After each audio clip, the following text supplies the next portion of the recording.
In a little less than a month, Kentuckians will vote, but they won't necessarily have to go to the polls to do it. Because of the coronavirus, the primary will be done differently this year. So for voters, that means they can fill out a ballot at home. Nancy. And there will be a lot of names to choose from in the race for U.S. Senate. On the Republican side, Senate Majority Leader Mitch McConnell is expected to easily win the primary. 3 candidates lead the pack on the Democrat side. As LEX 18's political reporter Carolina Buchek explains, everyone is facing the same challenge, running a campaign in the middle of a pandemic. My home state of Kentucky is showing us how it's done. Senate Majority Leader Mitch McConnell is up for re-election this year. And besides the race for president, experts are saying this race is the most important in America. And it all comes down to voters in Kentucky. So you know that I pretty much got a plan for everything. Mike Breuer, a Marine and farmer. This is about us transforming our future. State Representative Charles Booker. And we need new leaders. And Amy McGrath, who some consider the front runner, are the contending Democrats who want Senator McConnell's job. Each one of them has a different plan that they think will work, but there's a slight problem. The coronavirus. It has made things like face-to-face interactions with voters a potential health hazard. So the candidates had no choice but to switch gears. How do you run a campaign in the middle of a pandemic? How have you guys had to shift things, if you've had? Yeah, well, it's tough. Doing much of anything during the pandemic is tough, especially running for U.S. Senate against someone who calls himself the Grim Reaper. It has been tough. Booker says his campaign is centered on elevating and connecting people. So the coronavirus forced them to shift the way that they do that. We're not able to have rallies. We're not able to go door to door like we wanted to. But the good thing about it is, because my campaign was rooted on elevating people from the beginning, my whole focus has been meeting people where they are. And so we were already building tools to help folks organize and to be ambassadors and to be citizen lobbyists and to be pushing for our messaging in our campaign before this pandemic. And so now we're just leaning into it. You know, a lot of people feel intimidated by the political process. They don't feel like their voices matter. They've never been involved in campaigns.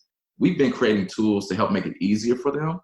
And now folks are organizing from their couch, running phone banks from their kitchen table. Breuer says he's reaching people in all sorts of ways, like local papers. As a rural newspaper guy myself, I know that people in the counties, when they say the paper, they're not talking about the Washington Post or the New York Times. They're talking about their rural weekly. And so I'll do 2, 3, 4 interviews a day with rural weeklies and local broadcast radio. Call in, talk to the morning politics guy. And he credits his young staff, some of whom used to work for former presidential candidate Andrew Yang, for using new ways to reach out to people, like daily chats on social media. We just talk politics and just kind of do a mental health check-in. But we'll get 1,000, 2,000 people a night, which, as my staff reminds me, is sometimes more than Joe Biden gets from his evening live stream.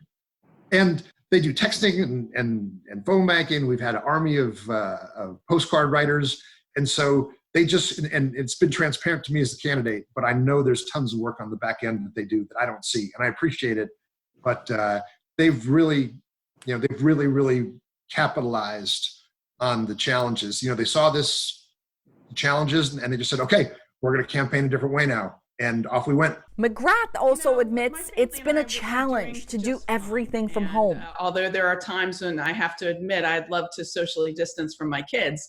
But we're still running this campaign. And it's a campaign she restructured once it became clear that the coronavirus would create a crisis. We created the Commonwealth Common Health Initiative, which takes our volunteers and our network around the state, and it takes healthy Kentuckians and puts them with Kentuckians who might be in need right now, who may be immunocompromised, for example, and can't get out of the house.